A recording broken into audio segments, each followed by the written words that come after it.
Bismillahirrahmanirrahim. Assalamualaikum warahmatullahi wabarakatuh. Alhamdulillah wassalatu wassalamu ala Rasulillah wa ala alihi wa sahbihi wa mawalah wa la hawla wa la quwwata illa billahi wa ba'du. Hadirin dan hadirat yang dimuliakan Allah Subhanahu wa taala. Alhamdulillah di malam hari ini kembali kita bisa duduk untuk thalabul ilmi di masjid yang sangat mulia ini. Salawat dan salam tak lupa kita hadiahkan kepada Rasulullah Muhammad sallallahu alaihi wasallam. Allahumma salli ala sayyidina Muhammad. Dan pembahasan di malam hari ini kita akan meneruskan sejarah dari peperangan Nabi sallallahu alaihi wasallam. Dan malam ini kita akan membahas tentang perang Ahzab atau dikenal juga perang Khandaq. Bahkan saking dahsyatnya perang Ahzab ini sampai Al-Quran memberi nama dalam satu suratnya dengan Suratul Ahzab. Surat Al-Ahzab. Ahzab itu artinya kelompok-kelompok, golongan-golongan yang mengepung Nabi sallallahu alaihi wasallam di kota Madinah. Adapun kapan terjadinya perang Ahzab? Kenapa pula kemudian Nabi sallallahu alaihi wasallam sampai dikepung oleh musuh-musuh yang begitu banyak? Dari orang-orang Quraisy bergabung dengan Khudail, Ghatafan, kemudian juga orang-orang Yahudi yang berkhianat, bahkan orang-orang munafik yang juga berkhianat. Lalu bagaimana kondisi peperangannya? Apakah kaum muslimin kalah ataukah menang? Kemudian bagaimana pula dengan nasib orang-orang Yahudi setelah peperangan Ahzab ini? Inilah yang kita akan bahas di malam hari ini. Bagaimana kisah tentang perang Ahzab ini. Ma'asyiral muslimin yang dimuliakan Allah Subhanahu wa taala, perang Ahzab ini terjadi di bulan Syawal pada tahun keempat Hijriah. Artinya Nabi SAW sudah menetap 4 tahun di kota Madinah. Ada juga yang mengatakan perang Ahzab itu terjadi 10 bulan dan 5 hari pasca hijrah Nabi SAW. Ada juga yang mengatakan perang Ahzab itu terjadi pada tahun ke-5 Hijriah. Wallahu alam, bahwa pendapat yang kuat wallahu alam bahwa perang Ahzab itu terjadi pada tahun keempat setelah hijrahnya Nabi sallallahu alaihi wasallam. Kalau kita melihat di awal-awal peperangan, contoh perang Badar, perang Uhud, dan juga perang Ahzab, itu tentara kaum muslimin tidak imbang jumlahnya. Contoh saja dalam perang Badar, tentara kaum muslimin cuma 340, ada yang mengatakan 314, ada yang mengatakan 313, dan 2 penunggang kuda. Sementara lawan pasukannya sampai 1000 dengan 100 penunggang kuda, dan ada yang mengatakan 200 penunggang kuda.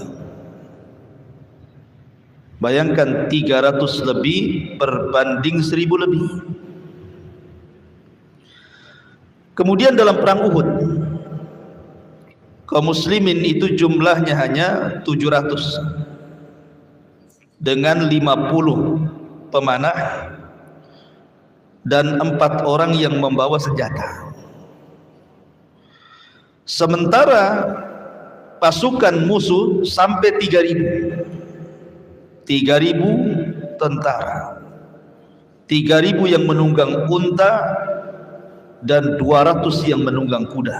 Ini kan tidak imbang dalam perang Uhud. Lah dalam perang Ahzab sendiri, tentara kaum muslimin tidak imbang karena jumlahnya ketika itu 3.000 melawan 10.000 lebih. Jadi tentara kaum muslim itu cuma 3.000 saja.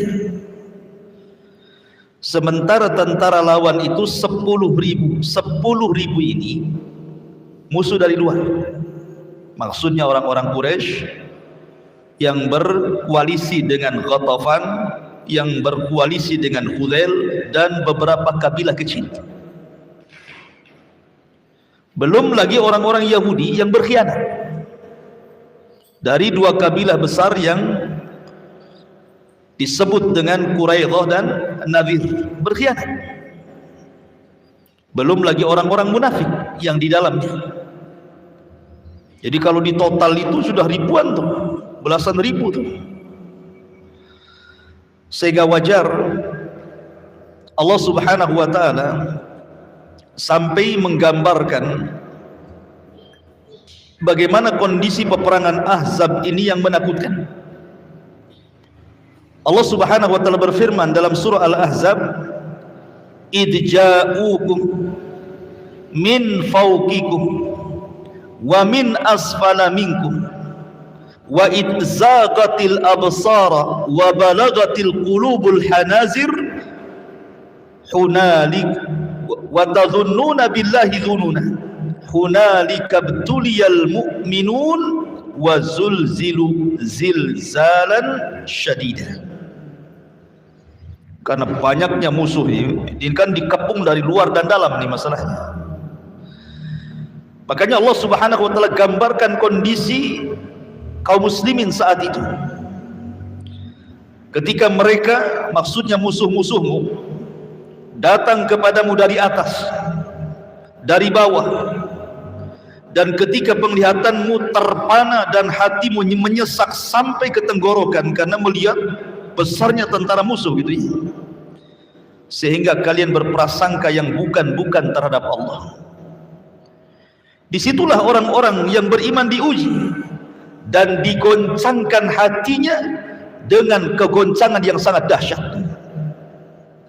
Begitulah peperangan Ahzab digambarkan dalam Al-Quran, luar biasa. Lalu apa penyebabnya? Kenapa sampai terjadi koalisi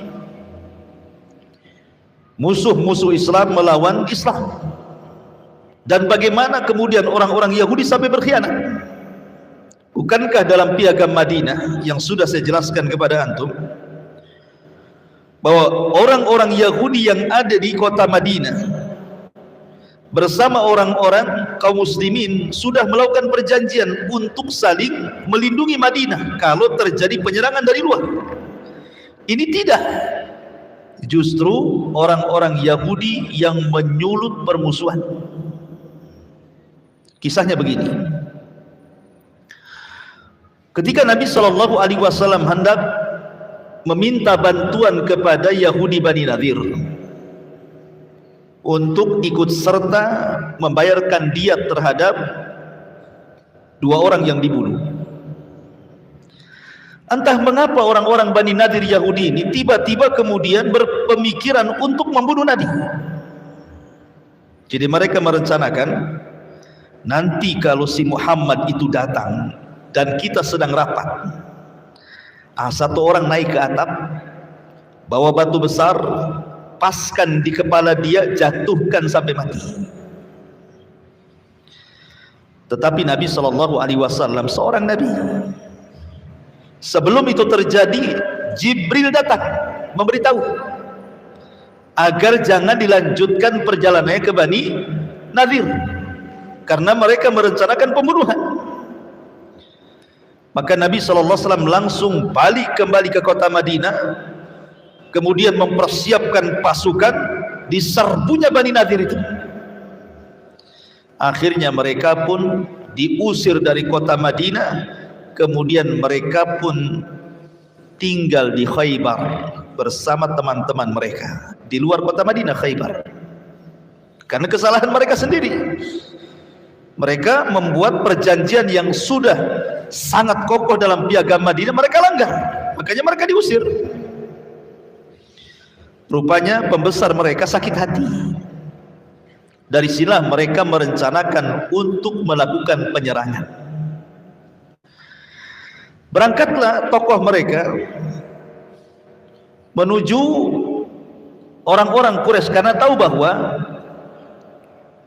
orang-orang Quraisy kan memang dari dulu bermusuhan dengan Rasul. Sejak permulaan dakwah Rasul, kemudian terjadinya perang Badar dan mereka mengalami kekalahan.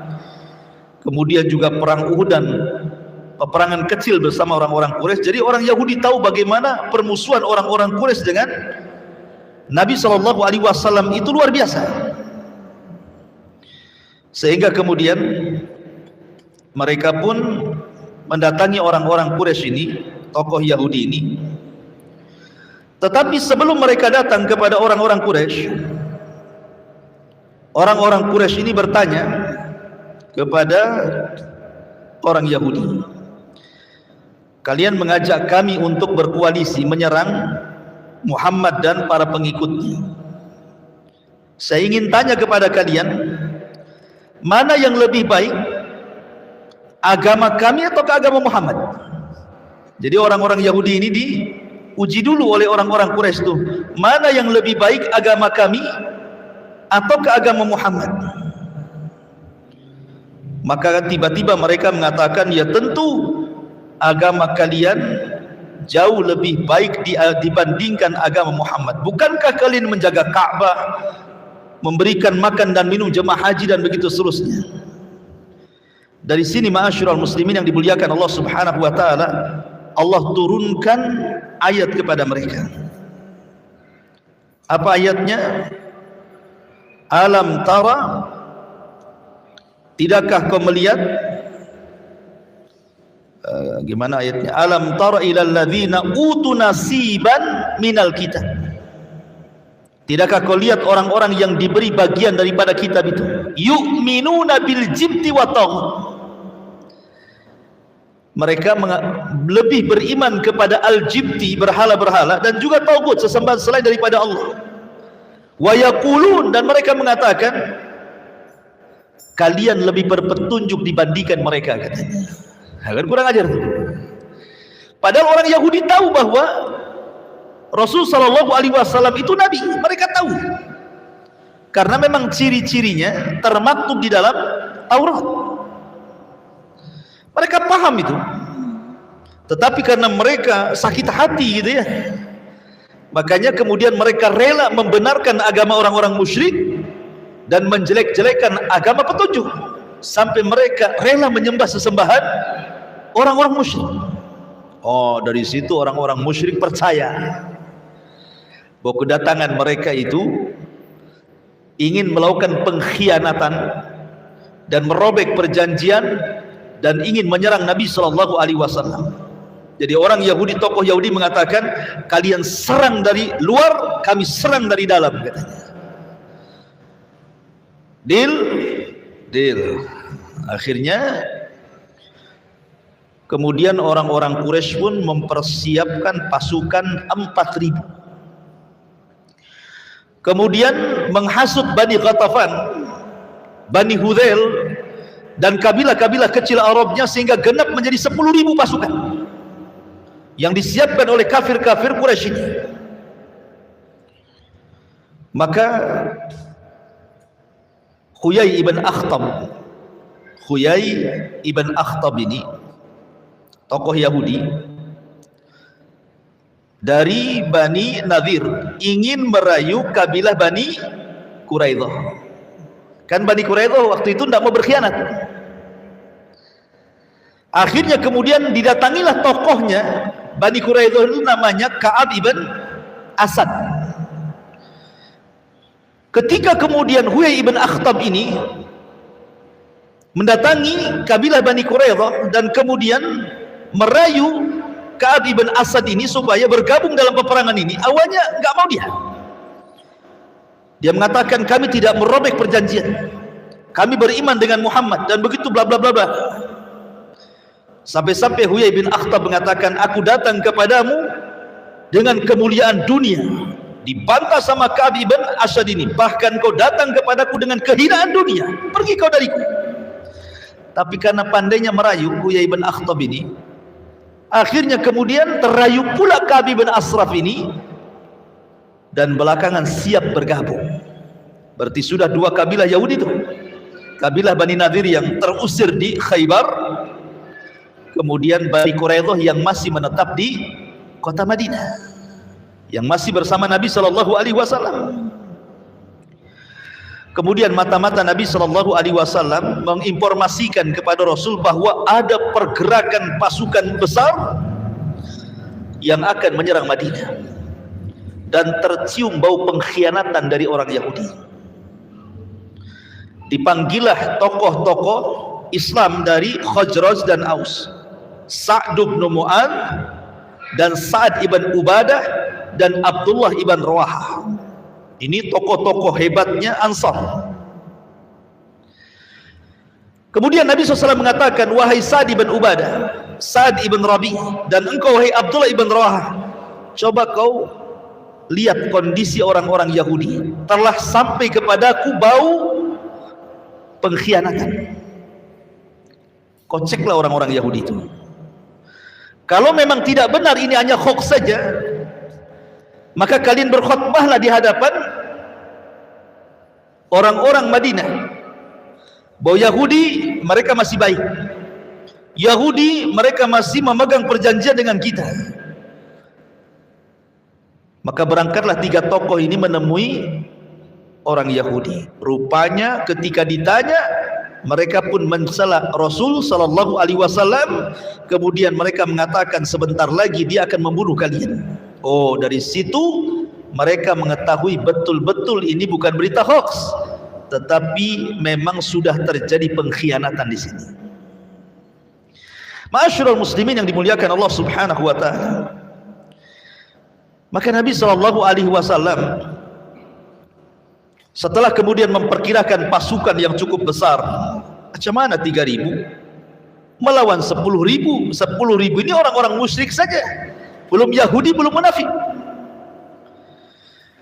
Maka Nabi sallallahu alaihi wasallam mengundang para sahabat senior. Ya, salah satunya tokoh-tokoh Ansar seperti tadi yang saya sebutkan, ada Sa'd ibn Rabi, tokoh daripada Aus, kemudian Sa'ad ibn Ubadah, tokoh daripada Khazraj, dan sahabat-sahabat yang lainnya. Kemudian Nabi SAW punya ide ketika itu. Bagaimana kalau seandainya kita melakukan islah saja, kita berdamai sajalah dengan Ghatafan itu, dengan cara kita berikan separuh hasil kurma Madinah kepada mereka, agar mereka jangan terlibat dalam peperangan. Oh, marah para pembesar Ansar ini dan mengatakan, ya Rasulullah, dulu kami waktu belum dapat Islam masih musyrik. Orang-orang Ghatafan itu mereka tidak bisa mengambil satu butir kurma Madinah kecuali dengan membeli atau karena mereka menjadi tamu. Sekarang kami sudah dapat hidayah di atas Islam, kemudian kami memberikan separuh keuntungan kurma kepada mereka. Oh, tidak bisa, kata orang-orang Ansar. Ya Rasulullah, ini idemu ataukah wahyu dari Allah? Kata Rasul, tidak, ini ideku saja. Berarti harus dibedakan pendapatnya Rasul dengan wahyu. Akhirnya kemudian Nabi SAW mengikuti sarannya orang-orang Ansar. Ketika itu Nabi SAW memanggil semua para sahabat, kemudian kira-kira strategis perang yang akan kita gunakan itu seperti apa. Sahabat ini berpendapat seperti ini, sahabat ini berpendapat seperti itu. Tiba-tiba Salman Al-Farisi muncul. Salman Al-Farisi, takjub kalau antum mendengar kisah Salman Al-Farisi, luar biasa dalam mencari hidayah itu. Bayangkan dia harus berpindah-pindah dari satu negara ke negara berikutnya hanya ingin mencari hidayah. Dari awalnya Majusi, kemudian masuk Nasrani, kemudian ditawan oleh dibeli oleh jadi budaknya Yahudi, sampai belakangan menjadi Islam. Dari Asfahan Iran sampai ke Amuria, sampai ke Turki, sampai akhirnya ke Madinah. Berapa negara dilewati Salman Al-Farisi. Dan dia orang kaya, bapaknya pemimpin kaum. Artinya dari segi dunia Salman sudah berkecukupan, tapi demi hidayah dia tinggalkan dunia. Kata Salman Al-Farisi, ya Rasulullah, kalau dalam kondisi seperti ini di negara kami Persia sana, biasanya kami membuat parit. Karena begini ikhwan, gambaran Madinah ya. Di sini bukit, belakang hutan kurma. Nggak mungkin orang lewat dari samping kiri, samping kanan atau belakang, hanya memungkinkan lewat dari depan. Itu bayangan kota Madinah tuh. Sehingga kalau kita buat parit di depan, kata Salman, maka musuh akan menyulitkan untuk masuk ke dalam kota. Karena masalahnya diapit dua bukit, belakangnya hutan belantara, hutan kurma, kebun. Jadi memungkinkan dari depan saja. Maka Nabi SAW mengikuti idenya siapa? Salman Al-Farisi radhiyallahu anhu. Subhanallah. Para sahabat tidak pernah melakukan perbuatan seperti ini, menggali parit itu tidak pernah mereka. Apalagi bukan parit kecil, bukan antum buat parit buat sepiteng, bukan. Ya. Ini parit besar, parit dalam, parit panjang, parit lebar gitu ya. Karena supaya musuh itu jangan sampai masuk, terutama para penunggang kuda. Sehingga harus lebar, kan kuda ini kan kalau meloncat kan jauh tuh. Kalau nggak lebar gimana kan? Terloncat tidak parit itu. Sehingga harus lebar, dalam gitu ya. Berhari-hari Nabi SAW siang malam bersama para sahabat menggali parit itu. Dan itu di waktu yang sangat sampai lapar ikhwan. Antum cuaca dingin lapar kan kalau cuaca dingin, apalagi ini hujan 2 hari berturut-turut kan, perut ini kan kerbak-kerbuk saja, maunya bakso, mie ayam gitu. Nasi goreng gitu ya. Jadi sahabat akhirnya mengeluh kepada Rasulullah kelaparan. Disingkap pakaian sahabat itu, rupanya ada batu yang diikat di perut. Begitu cara orang dulu nahan lapar, ambil batu taruh di perut, dibuntal. Coba antum kalau lapar kayak gitu, nggak yakin kalau lapar pasti tuh ke warung. Ngapain taruh batu ya? Bagus ke warung lah. Nggak ada uang cash, ngutang. Gitu.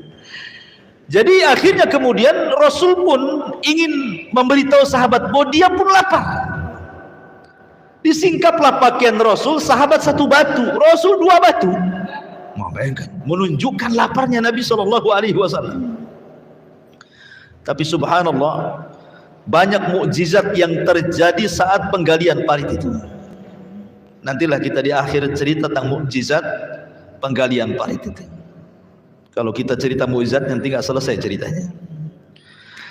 Jadi selesai kemudian buat parit, maka kemudian Nabi SAW kan sudah mencium pengkhianatan. Pertama orang-orang Yahudi, yang kedua orang-orang munafik. Perhatikan dalam surah Al-Ahzab, perkataan orang-orang munafik melemahkan tentara kaum muslimin. Dan memang begitu kan, di perang Uhud saja orang-orang munafik membawa hampir sepertiga pasukan itu pulang. Maka sama dalam perang Ahzab itu juga orang-orang munafik mengatakan kepada orang-orang yang beriman, wa idh qalat ta'ifatum minhum ya ahla Yathrib la muqama lakum farji'u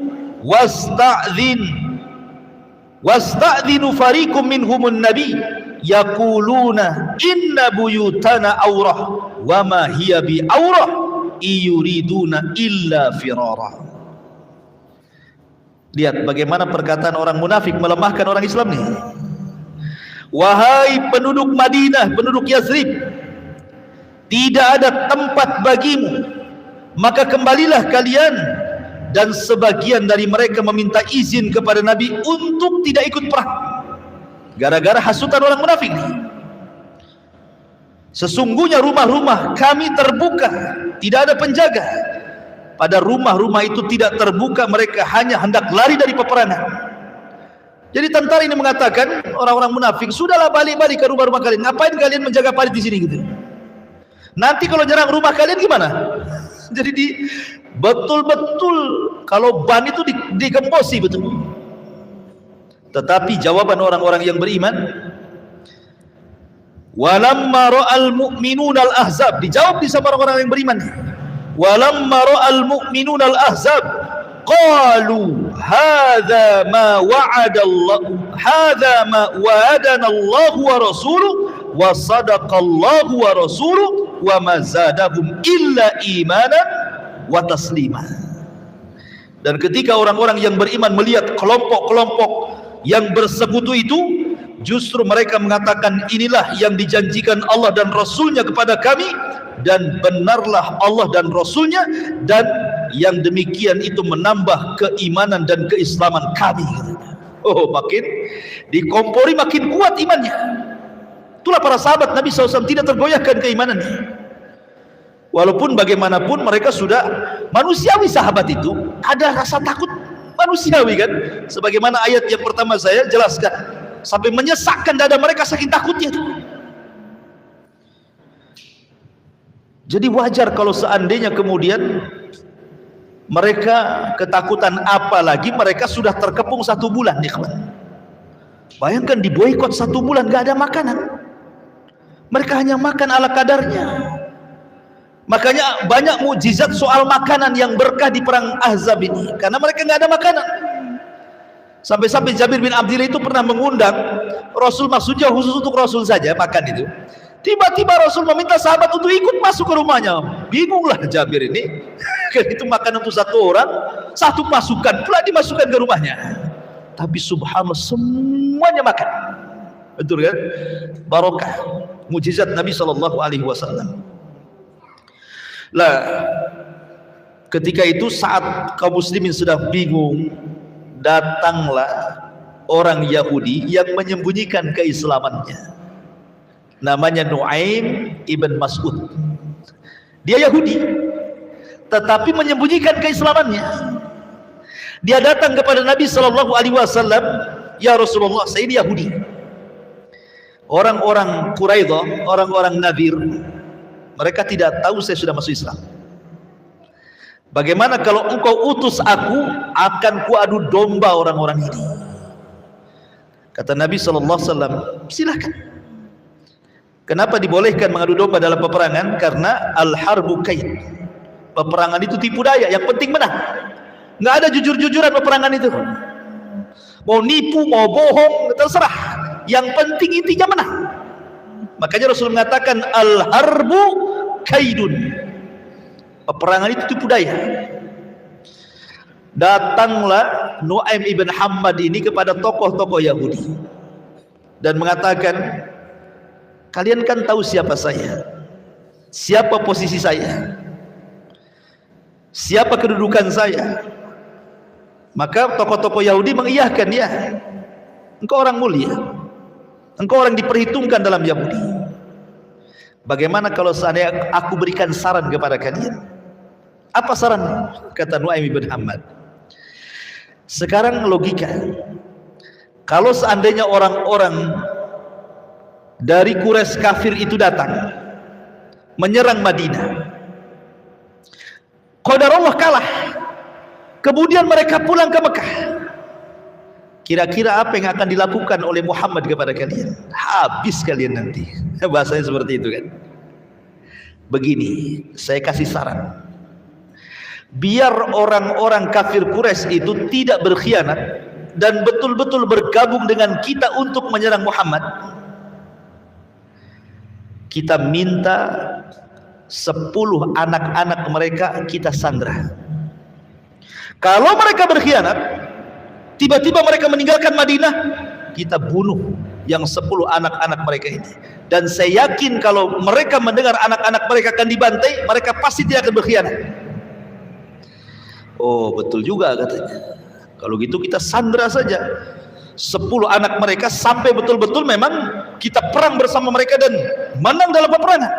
Baru kita kembalikan anak-anak mereka. Habis itu Nuaim Ibn Mas'ud sudah menemui orang Yahudi ini. Mereka datang ke orang-orang musyrik, datang kepada tokoh-tokoh orang-orang Quraisy dan mengatakan begini, kamu tahu siapa saya? Ya, engkau orang Yahudi. Kalau seandainya aku bicara dengan kalian, kalian percaya? Ya, kami percaya karena engkau sekutu kami sekarang. Begini, saya dapat desas-desus bahwa orang Yahudi itu sebenarnya dia akan mengkhianati perjanjian dengan kalian. Sebentar lagi mereka akan meminta 10 anak kalian dan akan diserahkan kepada Muhammad dan akan dibunuhnya katanya. Ini adu domba tuh. Sama siapa ini? Nuaim bin Mas'ud ini. Akhirnya apa? Betul.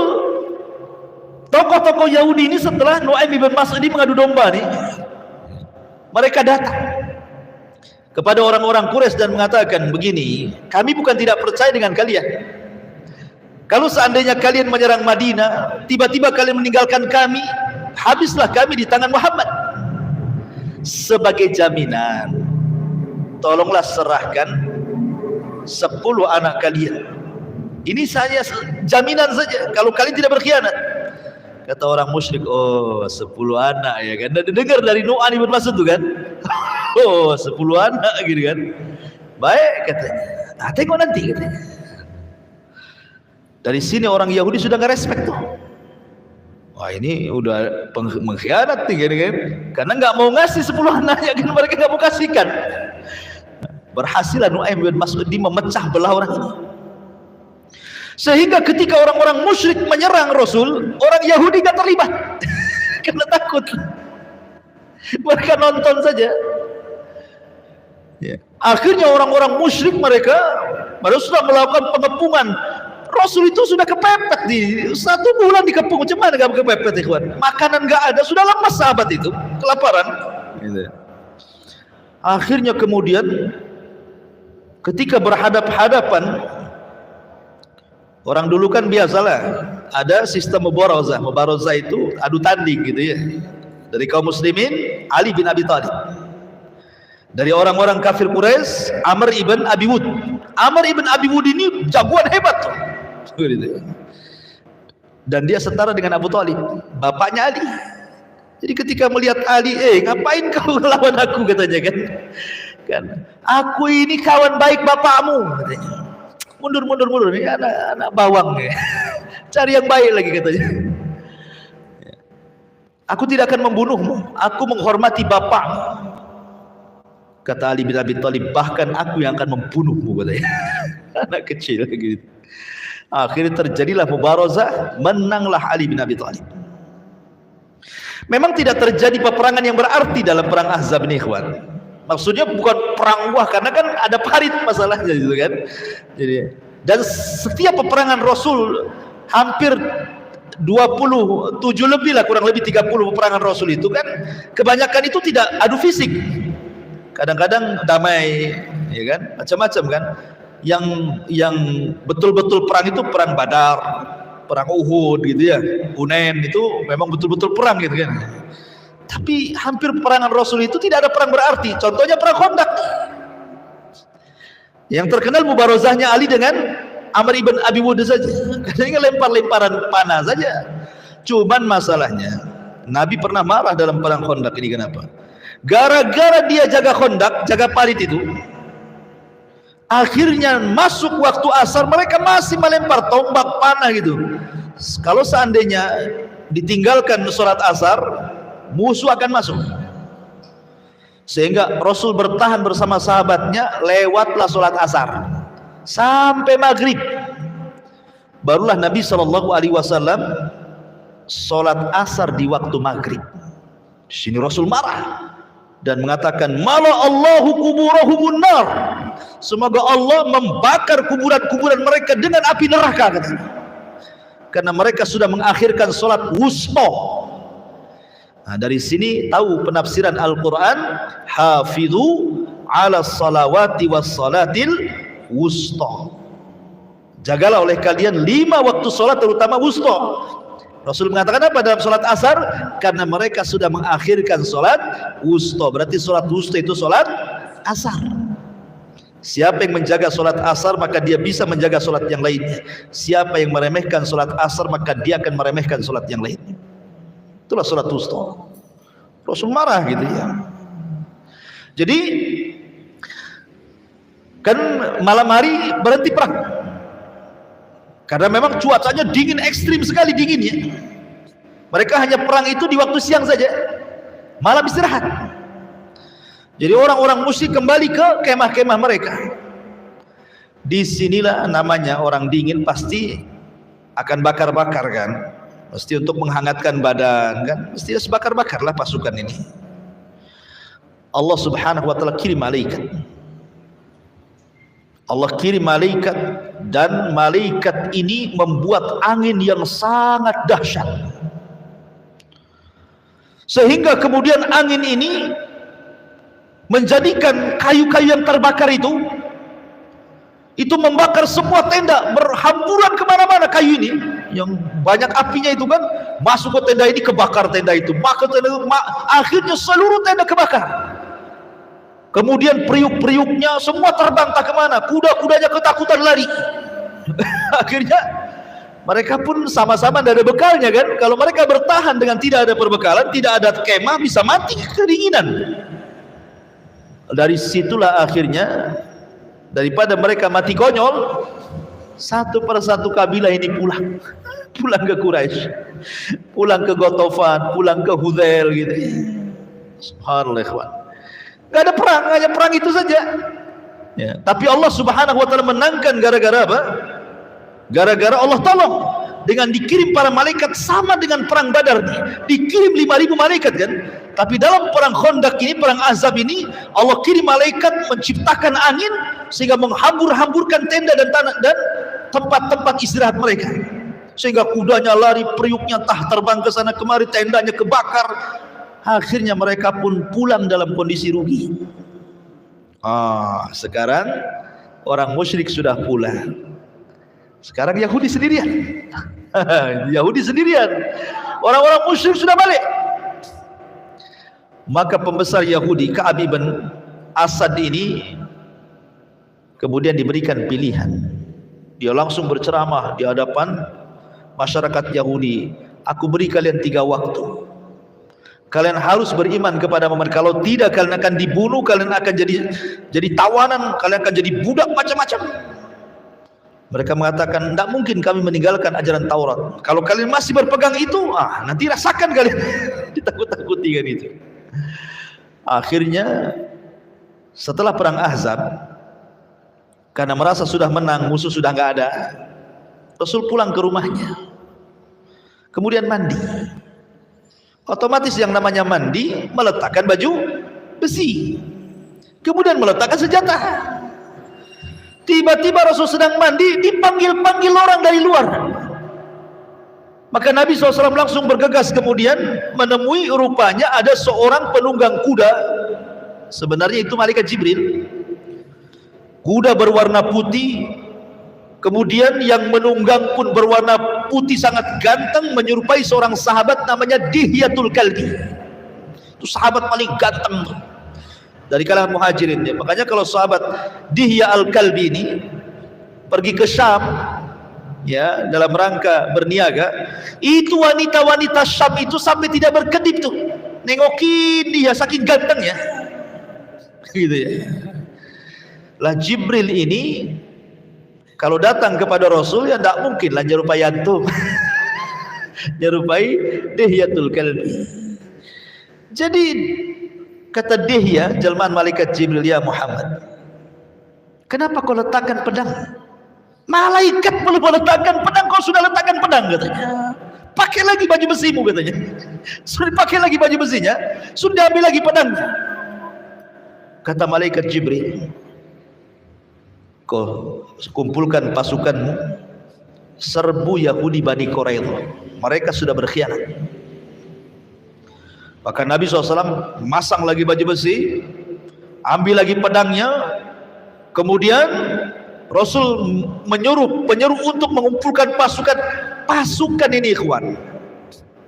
Ya namanya orang serang sana serang sini kan, ada yang kena panah, ada yang kena tombak kan gitu ya. Banyak yang luka-luka.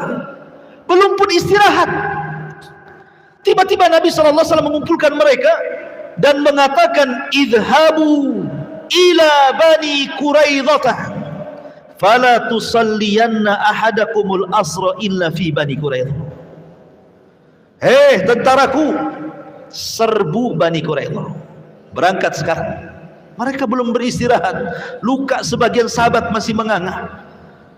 Tetapi karena ini seruan jihad dan para sahabat sangat mencintai mati syahid, mereka tidak peduli dengan luka-luka itu.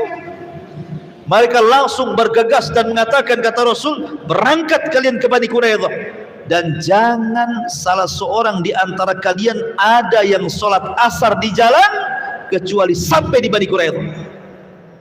Wow, ini langsung perintah Rasul. Berangkat semua para sahabat.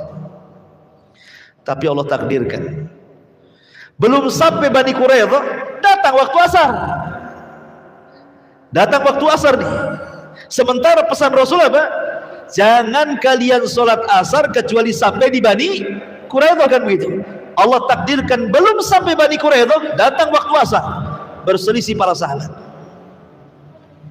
Akhirnya sebagian sahabat beristihad sholat asar. Baru kita melanjutkan perjalanan, karena ini sudah masuk waktu. Sahabat yang lain tidak, kami tidak akan sholat asar. Sebagian para ulama ada yang memahami kalimat idhabu ila Bani Quraidah, yang dikehendaki Rasul itu bukan masalah sholat asarnya, maksudnya biar kalian cepat sampai di Bani Quraidah, itu maksudnya. Tapi para sahabat beristihad. Lah salah satu yang keras dalam bab ini Al-Imam Ibnu Hazm sampai mengatakan, kalau aku dalam pasukan itu, aku tidak akan sholat asar di jalan, aku akan sholat asar di Bani Quraidah, karena Rasul mengatakan seperti itu. Maka orang yang tidak sholat asar di jalan, rupanya ketika sampai di Bani Quraidah waktu maghrib, mereka sholat asar di waktu maghrib. Kemudian mereka pun mengepung Bani Quraidah, dan pembesarnya ketakutan, Huyai bin Akhtab, akhirnya menyerah kepada tentara Nabi SAW. Maka Nabi SAW ketika berhasil kemudian mengepung Bani Quraidah dan mereka menyerah semuanya kepada kaum muslimin, maka kemudian datanglah orang-orang Ansar dari kalangan Khazraj dan Aus dan mengatakan, ya Rasulullah, sebagaimana Aus, keputusan mereka di tangan seorang munafik namanya Abdullah ibn Ubay bin Salul, maka serahkanlah Bani Quraidah kepadaku. Karena Bani Quraidah dulu itu bergabung dengan Aus, Bani Quraidah bergabung dengan Khazraj, dan kepala Khazraj itu siapa? Sa'ad bin Mu'adz. Kata Sa'ad bin Mu'adz, ya Rasulullah, serahkan hukuman Bani Quraidah kepadaku, karena mereka adalah koalisiku, kami dulu waktu orang-orang musyrik. Kata Rasul, baik.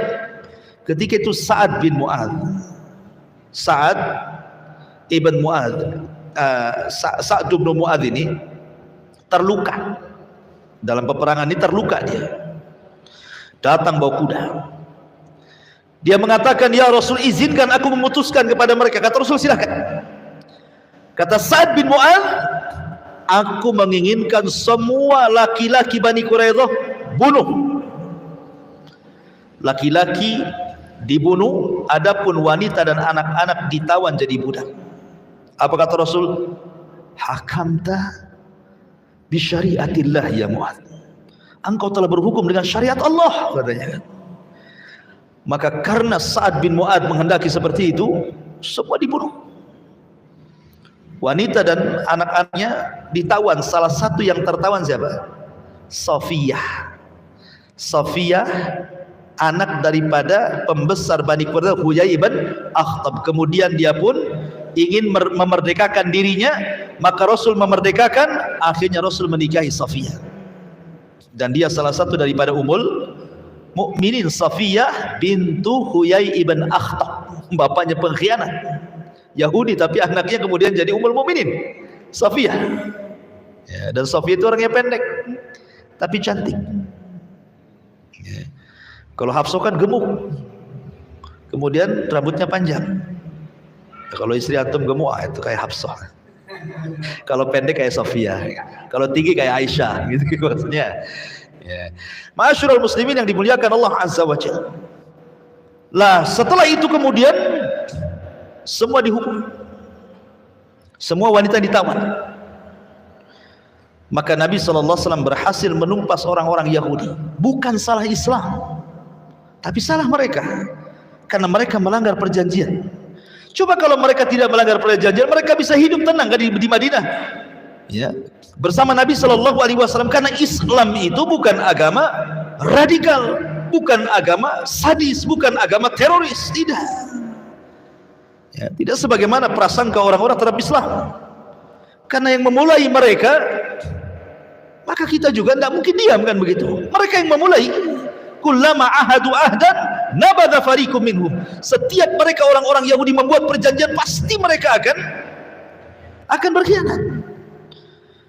Dan hukuman bagi orang-orang yang merusak, maka Allah Subhanahu wa taala firmankan di dalam Al-Qur'an, innama jazaa'ul ladzina yuharibuna Allah wa rasulah. Sesungguhnya balasan orang-orang yang mereka memusuhi Allah dan Rasulnya, maka mereka boleh, karena kebijakan pemerintah, boleh mereka dibunuh. Ya. Balasan orang-orang yang memusuhi Allah dan Rasulnya itu, dan orang yang merusak di bumi, an yuqattalu, mereka bisa dibunuh. Makanya kenapa Rasul memuji Sa'ad bin Mu'adz dan mengatakan, hakam tabi syariatillah, kau telah berhukum dengan syariat Allah. Karena Allah yang mengatakan, innama jazaa'ul ladzina yuharibuna Allah wa rasul wa yas'auna fil ardi fasadan an yuqattalu. Balasan orang-orang yang musuh Allah dan Rasulnya dan merusak di bumi boleh dibunuh. Tapi Sa'ad bin Mu'adz usianya tidak panjang, dia mati muda akibat lukanya itu. Setelah berhukum dengan hukum kepada Bani Quraidah, dia pun meninggal. Dan Rasul sangat sedih. Bahkan ketika meninggalnya, Rasul menghabarkan 70.000 malaikat turun mengiringi jenazah Sa'ad bin Mu'adz, dan arsy Allah tergoncang. Dan Rasul mengatakan, kalaulah ada orang yang selamat dari himpitan kubur, maka Sa'adlah orangnya. Pujian dari Nabi sallallahu alaihi wasallam. Ma'asyiral muslimin yang dimuliakan Allah Subhanahu wa taala, itulah gambaran sedikit dari perang Ahzab.